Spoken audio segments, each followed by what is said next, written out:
Hi friends, ఎలా ఉన్నారు? బాగున్నారా? ఈరోజు నేను పుట్నాల పొడి చేస్తున్నానండి. దానికి ఏమేమి కావాలో చూపిస్తాను చూడండి. ముందుగా ఎండుమిర్చి తీసుకున్నాను, ఒక 20 దాకా తీసుకున్నానండి. దీన్ని దూరగా వేయించుకోవాలి. కావాలనుకుంటే మీరు కొంచెం ఆయిల్ కూడా వేసుకోవచ్చు. వేసి బాగా వేయించుకోవాలి. తర్వాత దీనిలోకి ధనియాలు వేసుకోవాలండి. కొంచెం ఎక్కువనే వేసాను. వేసి వేయించుకోవాలి. బాగా వేయించుకుంటే బాగుంటుంది టేస్ట్. తర్వాత దీన్ని మిక్సీలో వేసేసుకోవాలి. మొత్తం వేసేసుకున్నాక దీనిలో జీలకర్ర, ఒక స్పూన్ జీలకర్ర వేసుకున్నాను. ఒక కప్పు పుట్నాల పొడి వేసుకున్నానండి.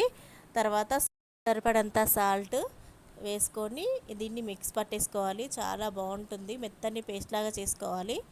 దీనిలో కొంచెం సరిపడంత ఎల్లిపాయలు కూడా వేసుకున్నానండి. ఎల్లిపాయలు కూడా వేసి మిక్స్ చేసేసుకోవాలి. తర్వాత దీన్ని ఇంకా టేస్ట్ రావాలంటే కరివేపాకు బాగా వేసుకోవాలండి. కరివేపాకు టేస్ట్ బాగుంటుంది దీనిలో గుప్పెడు అంటే ఎక్కువ క్వాంటిటీ వేసుకుంటే కరివేపాకు చాలా బాగుంటుంది. మళ్ళీ ఒక పెనం పెట్టుకొని దానిలో కొంచెం ఆయిల్ వేసుకొని ఎల్లిపాయలు కూడా వేయించుకోవాలండి. ఎల్లిపాయలు వేయించుకున్నాక దానిలో సరిపడంత కరివేపాకు అన్న చెప్పాను కదండి, కొంచెం ఎక్కువనే వేసుకోవాలి, బాగుంటుంది.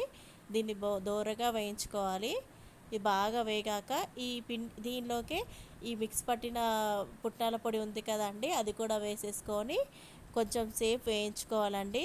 చాలా బాగుంటుంది దోరగా వేగితే.